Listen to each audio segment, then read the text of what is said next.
बिस्मिल्लाहिर्रहमानिर्रहीम। अस्सलाम वालेकुम स्टूडेंट्स। आज हम आपका मैथमेटिक्स का चैप्टर नंबर 3 स्टार्ट करेंगे, मैट्रिसेस। उसमें हमने आज 3.2 स्टार्ट करनी है आपकी स्मार्ट सिलेबस के अकॉर्डिंग। उसमें आपने इसका क्वेश्चन नंबर 2 करना है। क्वेश्चन नंबर 2 में क्या आपको गिवन है, if A is equals to iota 0 1 minus iota. आपने शो करना है A4 is equals to I2, यानी ए को अगर आप 4 टाइम मल्टीप्लाई करते हैं तो I2 का मतलब होता है कि आपको 2 क्रॉस 2 का आइडेंटिटी मैट्रिक्स चाहिए। एंड पे आपके पास जो आंसर आए वो I2 का आइडेंटिटी मैट्रिक्स आना चाहिए। I2 का आइडेंटिटी मैट्रिक्स होता है 1 0 0 1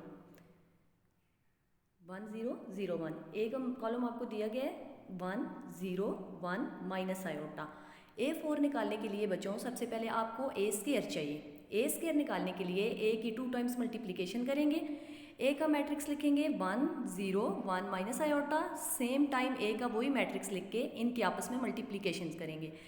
अब मैट्रिक्स की मल्टीप्लिकेशन का तरीकाकार क्या होता है कि पहले मैट्रिक्स की पहली रो को अगले मैट्रिक्स के हर एक कॉलम से अलग अलग मल्टीप्लाई करते हैं और उनको हॉरिजॉन्टल फॉर्म में लिखते हैं।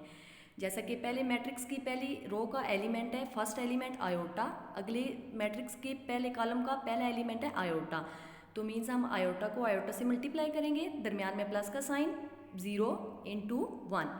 ये फर्स्ट रो की फर्स्ट कॉलम से मल्टीप्लिकेशन हो गई बच्चों। अब इसी तरह आप फर्स्ट रो की सेकंड कॉलम के साथ मल्टीप्लिकेशन करेंगे। आयोटा मल्टीप्लाई बाय 0, दरमियान में प्लस का sign plus 0 multiply by minus iota. Same procedure को फॉलो करते हुए आप इसकी सेकंड रो को अगले दोनों कॉलम से मल्टीप्लाई करेंगे। Means 1 multiply by iota plus का sign minus iota multiply by 1। इसी तरह सेकंड रो की जब सेकंड कॉलम से मल्टीप्लिकेशन करेंगे तो 1 multiply by 0 plus minus iota multiply by minus iota. अब इसको जब सॉल्व करेंगे तो iota multiply by iota, iota square आ जाएगा आपके पास प्लस 0, तो वो 0 इसमें ऐड होके फ़र्क नहीं देता। इसी तरह जब 0 की आयोटा से मल्टीप्लिकेशन करेंगे तो होल आंसर आपके पास 0 आ जाएगा। नीचे आ जाएगा आयोटा को 1 से करेंगे तो iota plus minus minus iota, तो ये प्लस माइनस आयोटा कैंसिल होकर आंसर आपको 0 दे देगा।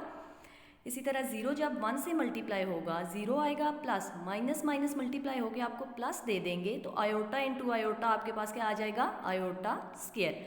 अब बच्चों आप लोगों को पता है कि आयोटा स्क्वायर की वैल्यू होती है -1, तो आप आयोटा स्क्वायर की जगह -1 पुट कर देंगे। अगले कॉलम की वैल्यू वही 0, इसी तरह नीचे भी 0 और आयोटा स्क्वायर की जगह -1 पुट कर देंगे। ये बच्चों आपके पास आ गया ए स्क्वायर। अब आपने A4 निकालने के लिए ए स्क्वायर की 2 टाइम्स मल्टीप्लिकेशन करेंगे। ए स्क्वायर को कॉलम लिखेंगे जो ऊपर आपके पास आया है, इसी तरह सेकंड मैट्रिक्स भी इसी का ए स्क्वायर का लिखेंगे। इनकी सेम ऊपर वाले प्रोसीजर के अकॉर्डिंग मल्टीप्लिकेशन करेंगे, यानी -1 मल्टीप्लाई बाय -1, दरमियान में प्लस का साइन 0 मल्टीप्लाई बाय 0। इसी तरह फर्स्ट रो की अगले सेकंड कॉलम के साथ करेंगे -1 multiply by 0 plus 0 multiply by -1। अब इसी तरह सेम सेकंड रो की अगले दोनों कॉलम के साथ मल्टीप्लिकेशन होगी 0 multiply by -1 plus minus multiply by 0। Same इसी तरह इसकी सेकंड कॉलम के साथ 0 multiply by 0 plus -1 multiply by -1। अब बच्चे इसको सॉल्व करके लिखेंगे तो -1 से मल्टीप्लाई होकर आपको 1 दे देगा, अगले आंसर 0।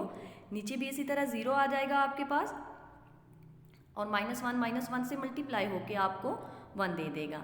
ये आपके पास I2 का आइडेंटिटी मैट्रिक्स आ जाएगा रिक्वायर्ड। यही आपने फाइंड आउट करना था।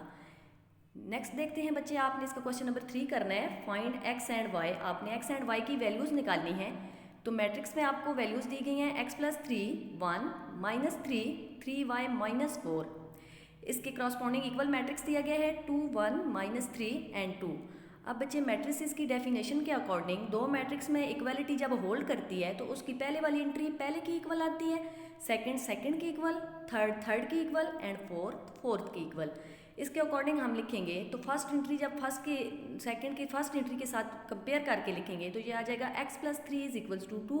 यहाँ से बच्चे आपने x फाइंड आउट करना है, उसको साइड पे छोड़ दें। 3 इधर ऐड हो रहा है, इक्वल की दूसरी साइड पे जाके सब्ट्रैक्ट हो जाएगा, तो 2 - 3 = -1 आंसर दे देगा आपको। इसी तरह जब इसकी चौथी एंट्री इक्वल करके लिखेंगे तो वो आ जाएगा 3y - 4 = 2।